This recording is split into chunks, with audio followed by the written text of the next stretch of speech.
The David Pakman Show at davidpakman.com.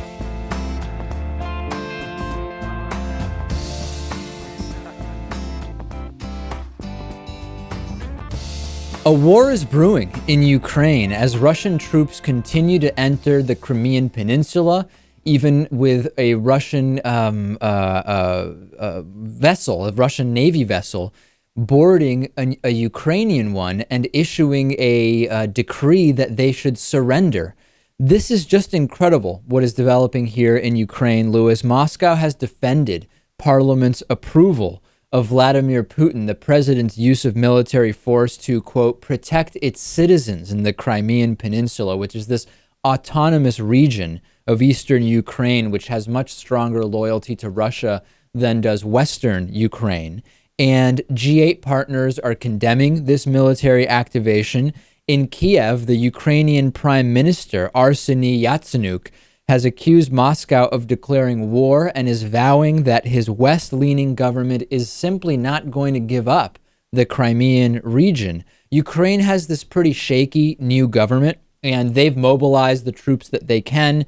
They've called up military reservists, and this is going in a very, very clear direction, which is towards a military conflict. Now, Ukraine also put its armed forces on what is called full combat alert, and they are saying to Russia that any military intervention in Ukraine would lead to war. We've already seen this intervention. We've talked about the Russian groups taking over buildings in Crimea. We've now seen this incident happen on the waters off the coast.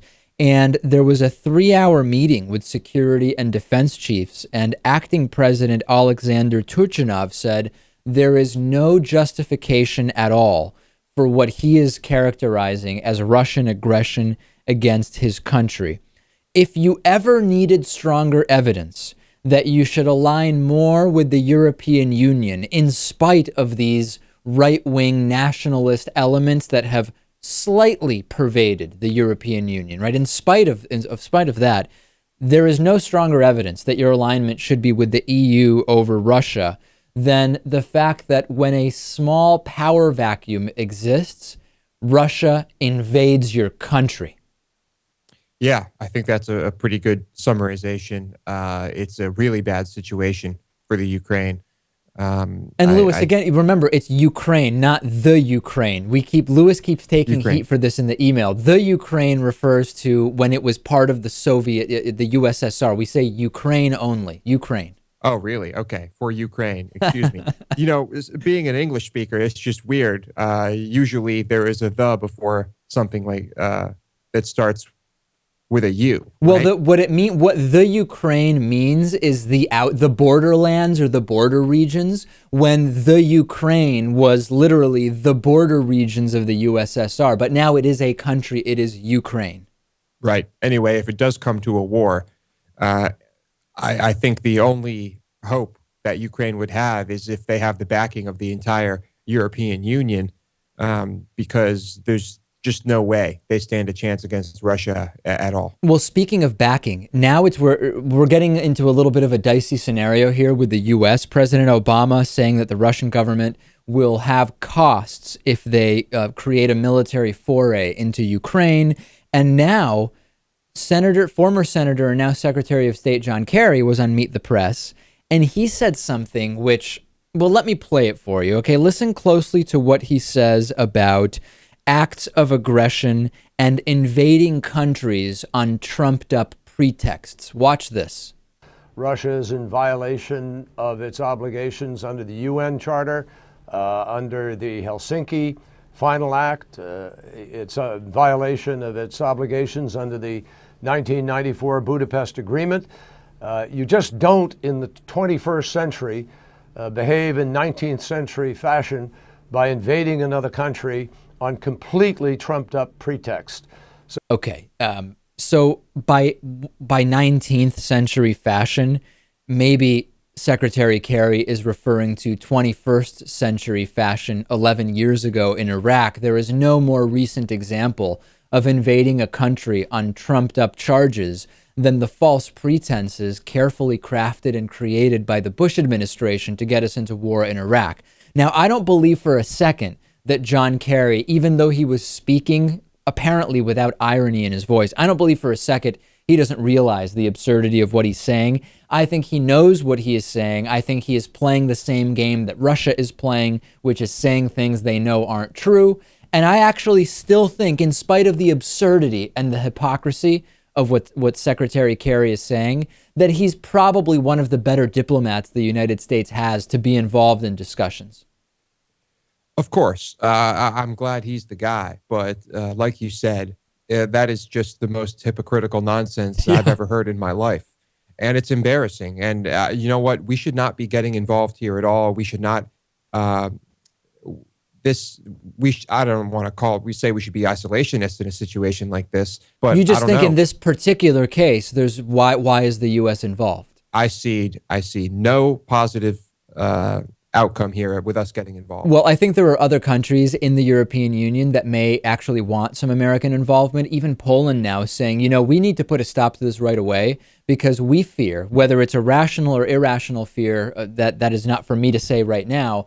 Poland saying they worry that Russia will continue all the way through Ukraine and eventually into Poland, and they are increasingly concerned about what is going on. And so I'm going to be following the next 6 or 8 hours. We should have news from Secretary Kerry's discussions in Russia and Ukraine, and hopefully tomorrow we will have some news about what the latest developments are. Some bungled coverage on MSNBC. This has happened before on other networks when it comes to the Czech Republic and Slovakia versus Czechoslovakia. And I'm going to show you this map we're putting up on the screen from MSNBC. In doing coverage of Ukraine and Russia and the situation and tensions there, they put up this map which shows the country of Czechoslovakia, which of course has not existed for 21 years at this point. We're into the third decade where there is no such country as Czechoslovakia. And this has actually happened before. It even reminded me of when Senator John McCain kept talking about Czechoslovakia a few years ago. Remember this? I was concerned about a couple of steps that the Russian government took in the last several days. One is reducing the energy supplies to Czechoslovakia. And I regret some of the recent behavior that Russia has exhibited, and I'll be glad to talk about that later on, including reduction in oil supplies to Czechoslovakia after they agreed with us on a missile defense system, etc. Yeah, next thing you know, President Obama will be speaking about tensions in East Germany or something. I don't know. But this Czechoslovakia thing seems to happen time and time again. Yeah, it's like they have these maps that they've been using for a very long time and refuse to update, which is weird because 30 years ago, I don't know if they were using these same maps. That's exactly right. How did that map, how is that map still in the same system of graphics that is being used today? I don't understand where it's coming from. Very, very strange stuff. I can't believe no one picked up on it. It's pretty embarrassing for them. Yeah, and at least MSNBC didn't put Hong Kong in South America like CNN did once, or that time where CBS 11 in Dallas-Fort Worth seemed to think that Pope Francis was from Argentina, which was a city in Colombia near the Indian Ocean. Remember that one? That one was probably the most baffling of all. We have to talk about Venezuela, okay? I'm getting hit hard by the right and by the left in the United States for my comments on Venezuela. The right is hammering me on Venezuela, saying I am being hypocritical in not supporting socialism in Venezuela while supporting socialism in the United States, okay, which I reject completely. The left, and I'm more interested here in the criticism from the left is criticizing me, saying that my opposition to the Chavez-Maduro regime is completely in line with and identical to right-wing, neoconservative American opposition to the Chavez-Maduro regime and attempts from groups like Cato and Canvas and others to foment an anti-socialist revolution in Venezuela. This is total nonsense, okay? I know I'm going to keep getting these emails. I know some of you won't like these comments, but this is absolutely non-productive nonsense. If you can't criticize administrations that are closer to what you agree with or might advocate for, because they are not exactly what you like. If we can't be critical of even administrations we might approve of in some sense, we're never going to get very far, because the second you have anything but the worst choice in office, apparently you can't criticize them anymore. And liberal activists, I actually encourage you to take a look at, there's a liberal Panamanian actor and activist named Ruben Blades, who is known in the US as Ruben Blades. He's been in some English language films. He has written a couple of letters now, one including one directly addressed to Venezuelan President Nicolas Maduro. And as he says, as Ruben Blades says, if he criticizes someone that is considered to be a liberal, he's a CIA, Cato, American right-wing imperialist. If he criticizes the right-wing forces, he's a communist. And if he criticizes the military, whether it's a left-wing instance of active military usage domestically like in Venezuela or not, then he is subversive. I've said it before and I'm going to say it again. The Venezuelan opposition overall is not a right-wing fascist opposition. There are right-wing elements. There is absolutely no question. There is no question that there are American neoconservative interests that want to see Maduro out. That doesn't mean that the opposition isn't made up of students, laborers, members of all aspects of society. I don't deny that in general, liberal governments with well-funded social services create more overall well-being than right-wing governments. I'm at a fundamental disagreement with the American neoconservatives that want revolution in Venezuela on that issue. It's been the theme of this program for 7 years that I support governments like that. But to pretend that all so-called liberal governments are the same, and that if you are ostensibly liberal, you should support all of them equally, is ludicrous, and it is anti-thinking, Lewis. It is. I mean, if we set an example in this country, I mean, just like we make fun of the people who accepted everything Bush and Reagan did without batting an eye and think that they're the greatest things ever, those people probably look at what we would call Obamatons and say that those people are idiots for just accepting everything Obama does without even thinking about it and thinking he's the best. On either side, I mean, it's just completely absurd. If you're not finding any faults or anything wrong with any of these administrations, you're just not paying attention. Real social welfare should provide better quality of life for all at the long term. And to me, poverty reduction via oil subsidies doesn't make for a self-realized population. We can say certain things in Venezuela are good, and we can say certain things are bad, but to say that anyone from the U.S., like me, even originally from Argentina, but commenting on U.S. media, who opposes the Maduro regime or would be part of an opposition to some extent, is the same as the Cato Institute, is just absolutely farcical. These are my thoughts. These are not the thoughts of right-wing think tanks and the neoconservative Americans. The whole situation here is you're either with Maduro or you're against him. And if you're against him, you're for right-wing American imperialism. This is bogus. And it's not about being against so-called left-wing governments. Look at Uruguay.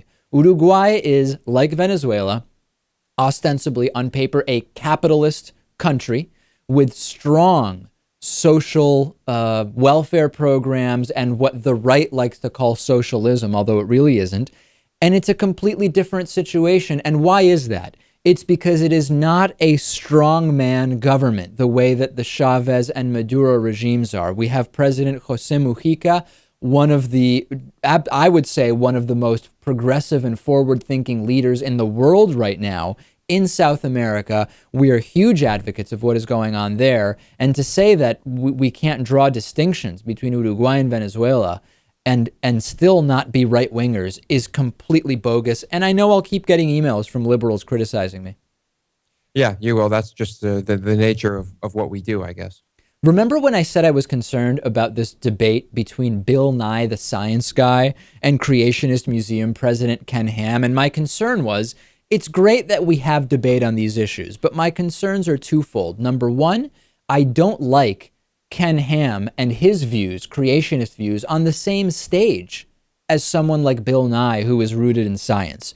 I also don't like that this is probably going to raise a lot of money for the Creationist Museum because of it being held there, tickets being sold, and the publicity that it will bring. And today, in Newsweek and in a couple of other websites, it is being reported that the debate raised enough money for the Creation Museum to go back to their plan of building a Noah's Ark replica for something like $50 or $70 million. And this is, according to the museum, a direct result of that debate. Ken Ham saying the high-profile debate with Bill Nye helped encourage more of our ministry friends to get involved in the past few weeks.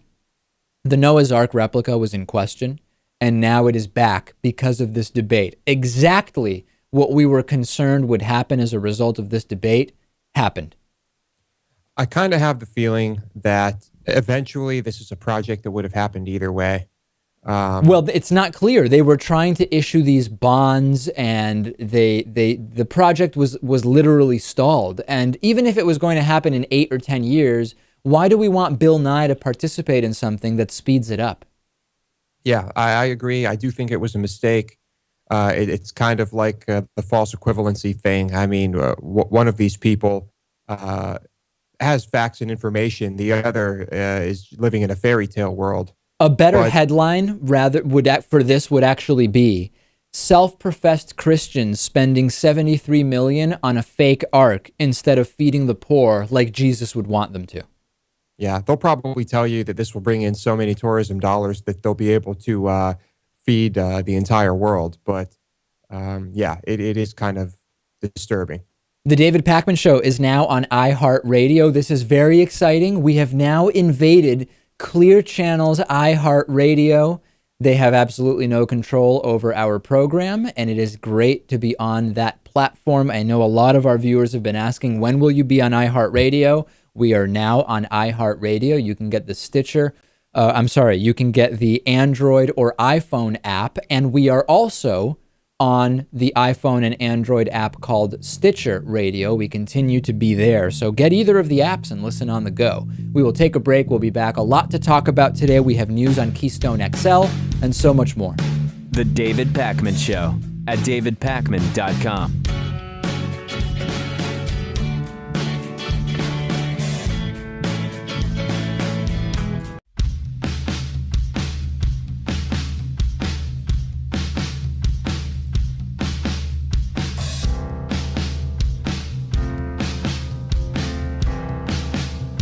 Welcome back to the David Pakman Show. You can support the David Pakman Show with the shopping you already plan to do on Amazon.com by bookmarking and using the link on our website, davidpakman.com, that takes you to Amazon. It's on the right side of the website. You'll see the big Amazon logo. Click it, bookmark it, use it anytime you shop. You can also become a David Pakman Show member, made possible in part by liberalbias.com.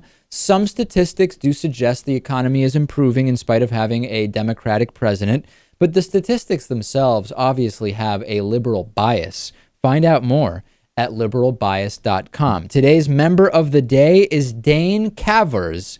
Dane Cavers or Dane Cavars. I'm not exactly sure how it's pronounced. In any case, Dane is absolutely helping this program stay on air and grow. You can join Dane at davidpakman.com/membership. But I actually have something even crazier to tell you about. A couple of weeks ago, we launched the David Pakman Show Reddit, and this is a way for our audience to talk to each other, talk to us, make interview suggestions. Lewis and I are posting on there all the time. Very exciting stuff. In order to get the word out more about this, we've set up a membership special at davidpakman.com/Reddit.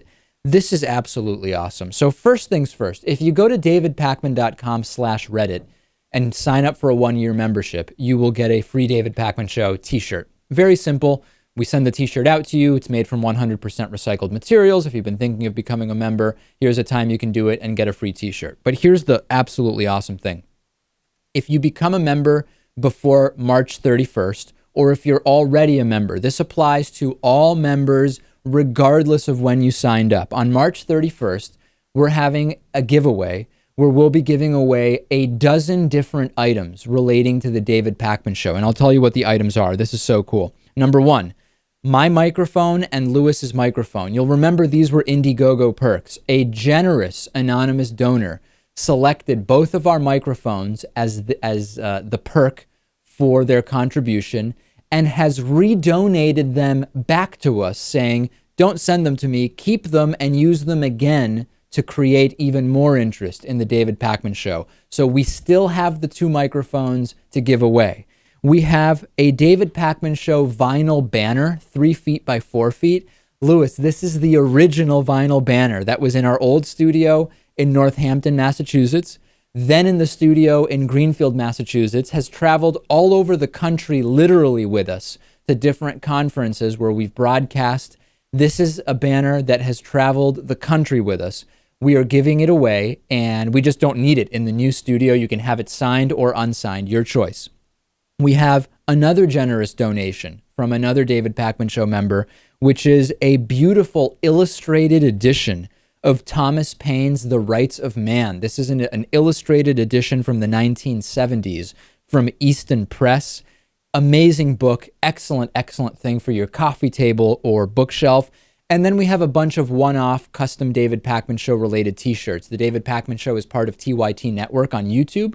We have 2 TYT Network member t-shirts. These were only given to network partners. We've got some custom David Pakman Show t-shirts, all of them available signed or unsigned. So all you have to do is be a member on March 31st, 2014, which is the last show of the month. That's when we'll be giving away all of these items. And in the meantime, if you're not yet a member, go to davidpakman.com/Reddit. That's REDDIT to number 1, read about this giveaway.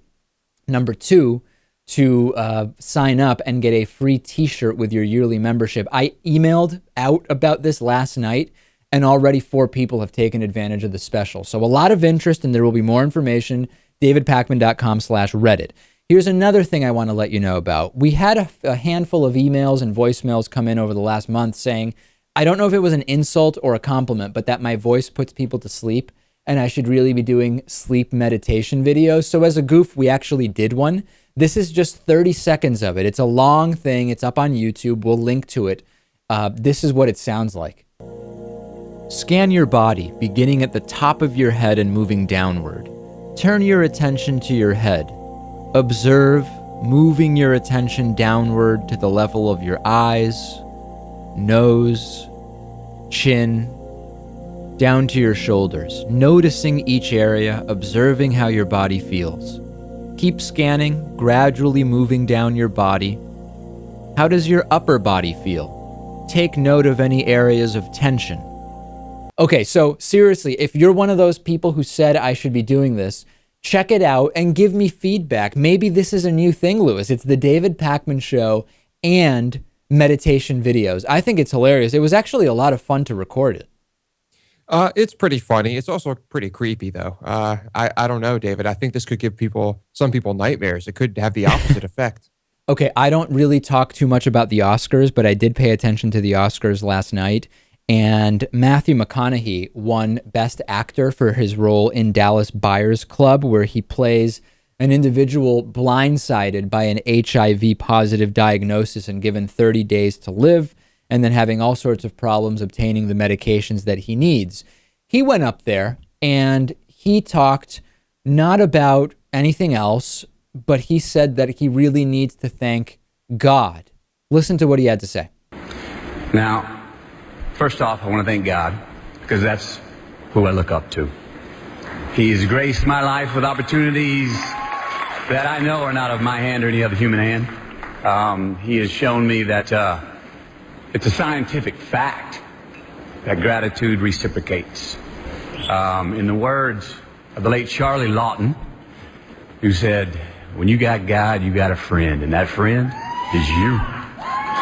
So this, I found this a little bit off-putting, I have to admit, because you have an opportunity to really say something about the importance of research and knowledge about our healthcare system, but also about HIV and AIDS.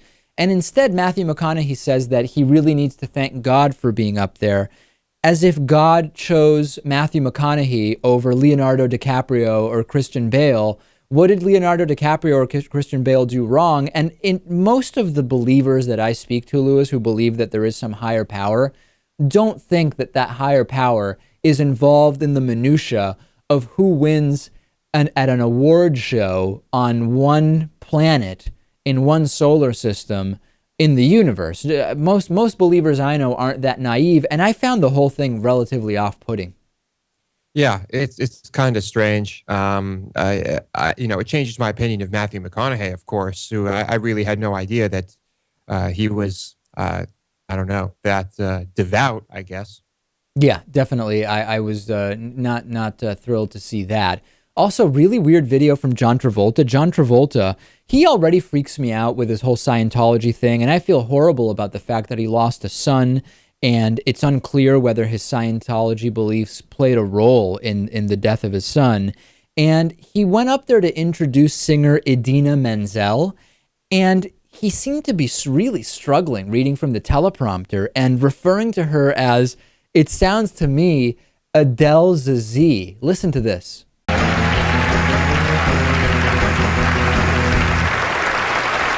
Thank you. I love you. There will always be a special place in my heart for the movie musical and for the songs that create their most memorable moments. Here to perform the Oscar-nominated, gorgeously empowering song, Let It Go, from the Oscar-winning animated movie Frozen, please welcome the wickedly talented one and only Adele Dazeem.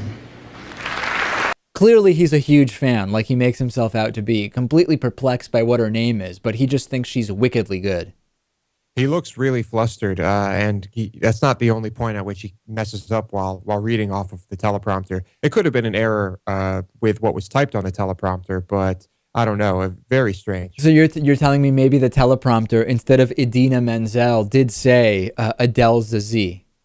Maybe, yeah, it's possible. I don't know. We can't see it. There's also a new Twitter account for Adele Dazeem or Adele Zazie. I don't know exactly how it's spelled, but that's a Twitter account that's really doing quite well. So anyway, otherwise I don't really care that much about the Oscars. It's mostly white men over 70 years old who vote on this thing, and I just, quite frankly, am finding myself not caring that much about it. So on that note, we'll take a break, and then we will talk about something truly important, which is the Keystone XL pipeline. The David Pakman Show at davidpakman.com.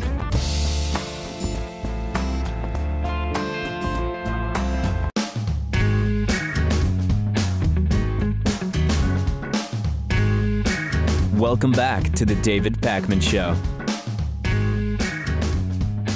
I'm joined today by Kate Colaruli. She directs the Sierra Club's Tar Sands campaign. Kate, it's great to have you. We have this new study which addresses several of the points that we often hear from advocates of the Keystone XL pipeline. I want to kind of go through a few of these more specifically with you, but first let's take a little bit of a step back and talk about, more broadly speaking, for people who haven't been following Keystone XL, what is it, and what is really the question right now that is relevant for Americans specifically? Okay, great. Well, thank you so much for having me. I'm really happy to be here. Keystone XL is this monster pipeline that actually, it's so large, it bisects America, it goes right through our heartland, and it connects the tar sands oil fields up in Canada, which are some of the most environmentally destructive forms of oil on the planet. And if your viewers have not taken a look at the pictures of the tar sands, I really recommend they do. Nothing, shows it more clearly than looking at the pictures of these mines. You have to kind of imagine the pits of Mordor from Lord of the Rings, or some of the mining scenes in Avatar, which were actually drawn from the tar sands. This pipeline connects the oil that's coming out of that area of Canada all the way down to the refinery U.S. Gulf Coast, which is one of the largest refining centers in the world, and a place where tanker ships will come in and take this oil and then, export it to different parts of the world. And right now, President Obama, Secretary John Kerry, who's the Secretary of State for the U.S., have a big decision on whether or not to allow this pipeline to be built over 1,700 miles of American land.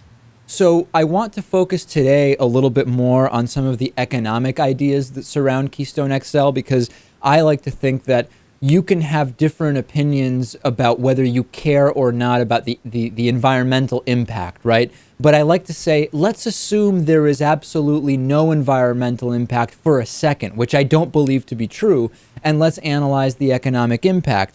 In terms of jobs, we often hear, well, Keystone XL is going to create a lot of jobs in the United States. This is something Republicans and Democrats presumably both want. Is it even true that this will be a bounty of new American jobs?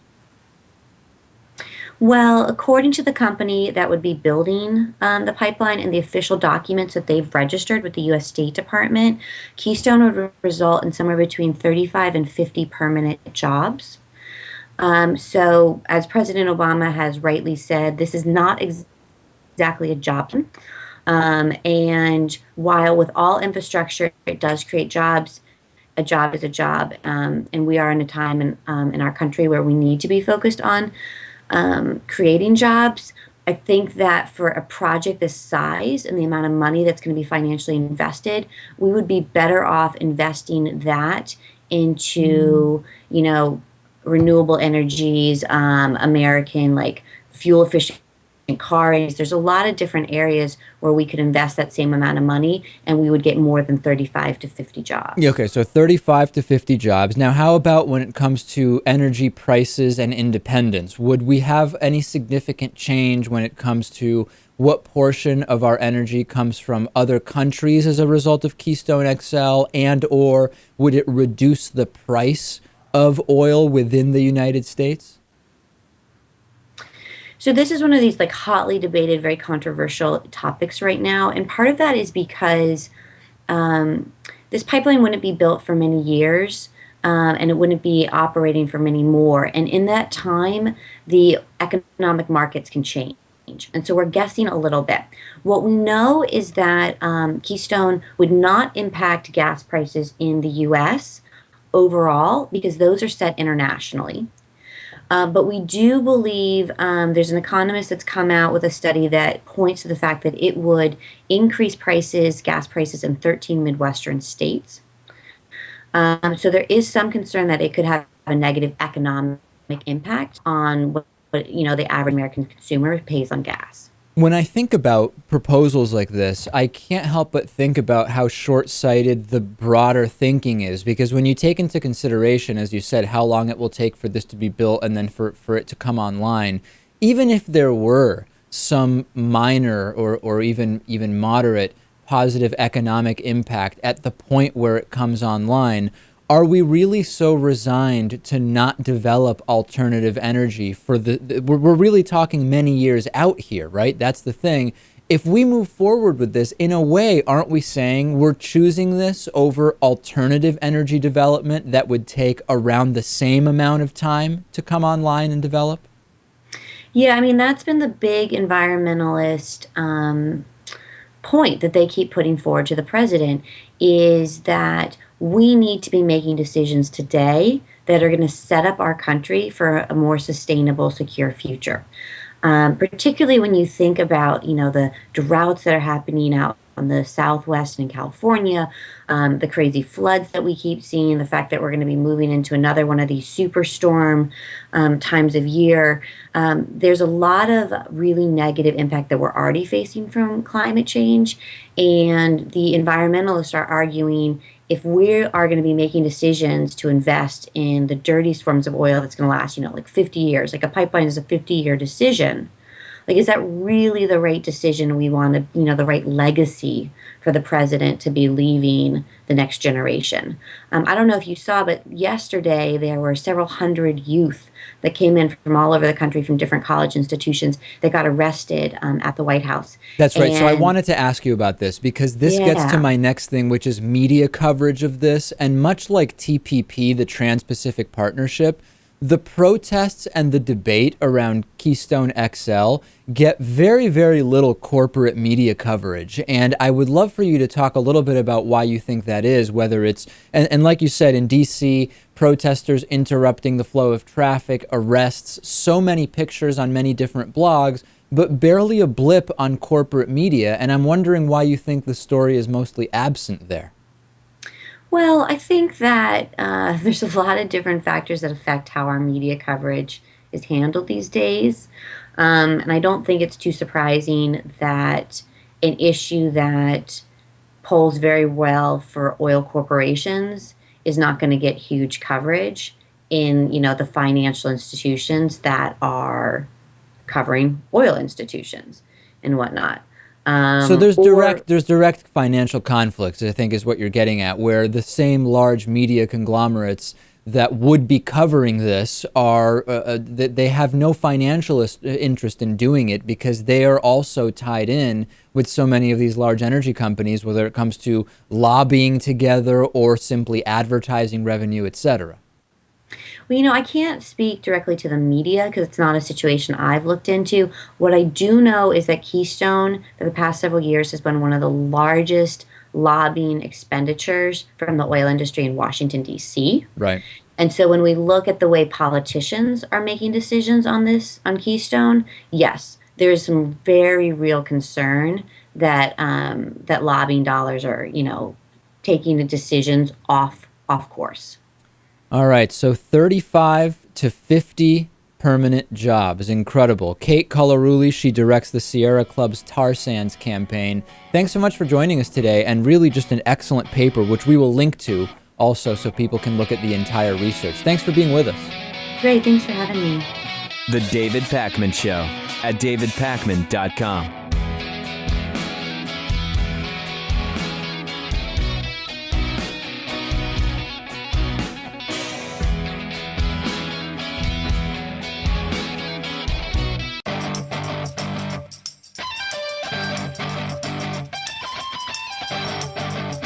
The David Pakman Show at davidpakman.com. A California woman applying for U.S. citizenship had her application denied because immigration officials refused to recognize her secular beliefs. Her name's Adriana Ramirez, and she says that she objected to the pledge to bear arms due to her sincerely held moral convictions, but her conscientious objector status was rejected because it was based on secular rather than religious beliefs. Now, attorneys from the American Humanist Association say that immigration officials violated constitutional protections in denying the application, and they say, given the Supreme Court's unequivocal instruction that to be consistent with the Constitution, the government must interpret a statute permitting conscientious objection on the basis of religious belief to include comparable secular moral views. In other words, if in order to obtain conscientious objector status to something, you are allowed to do that based on religious beliefs, if you have similar moral convictions based on a-religious beliefs, it must also be allowed. Miller from the American Humanist Association says that there is no legal basis at all to deny citizenship because their ethical values are secular. This happened once before, and it was ultimately overturned.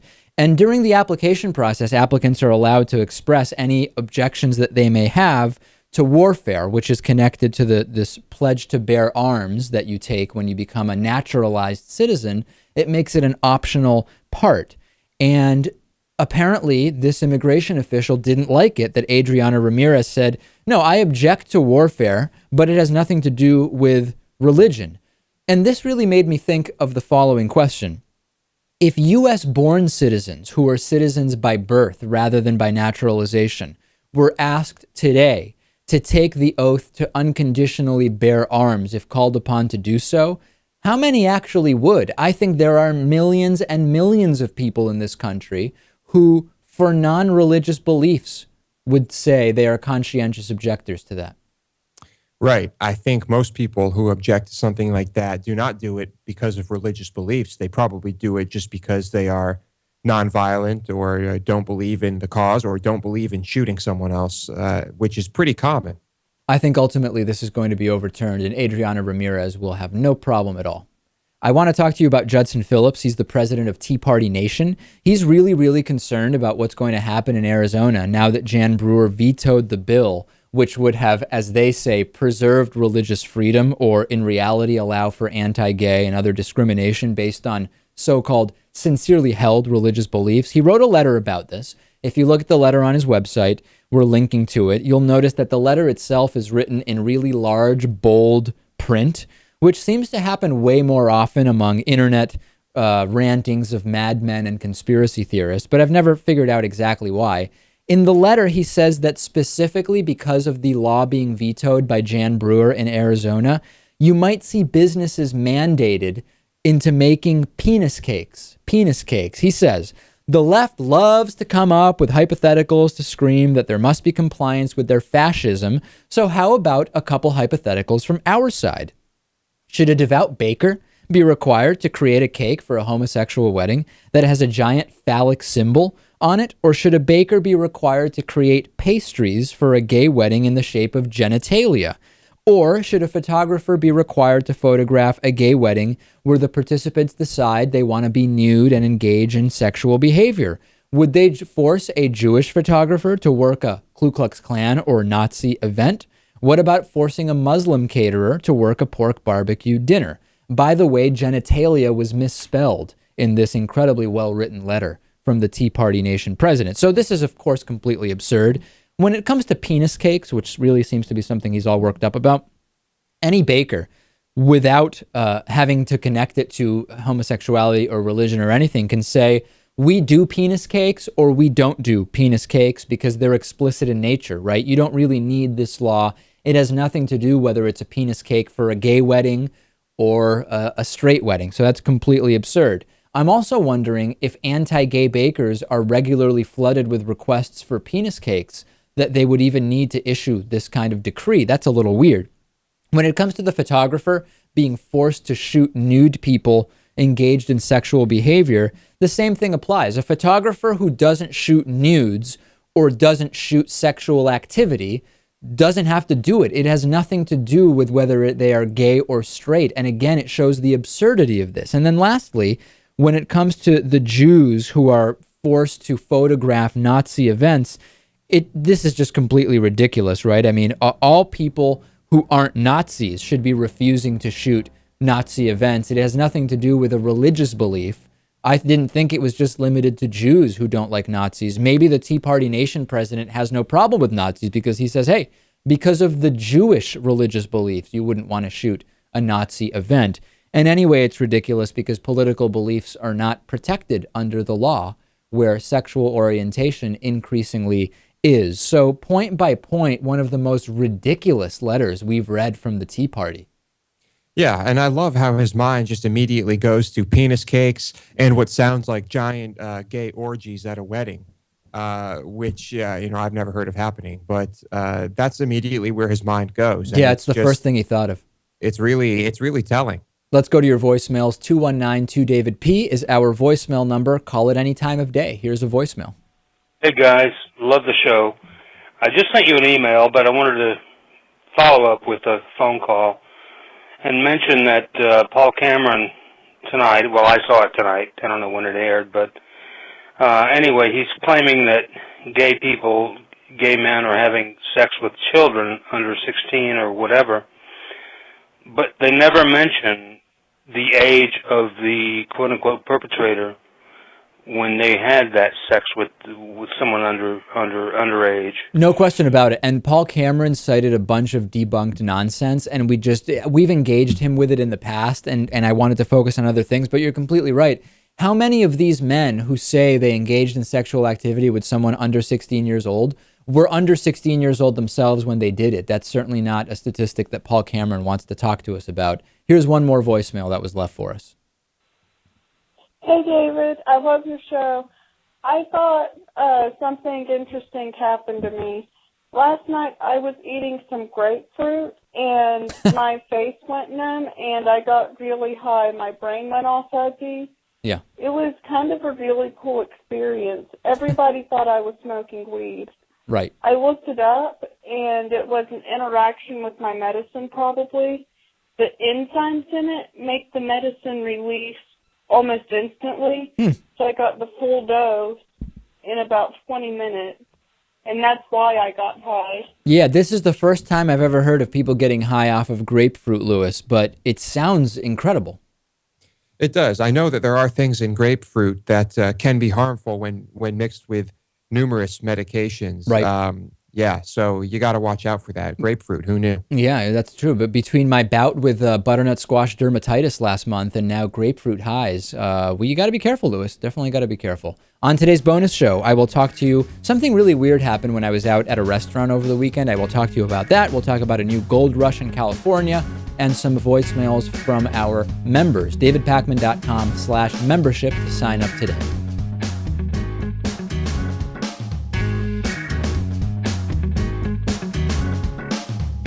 The David Pakman Show at davidpakman.com.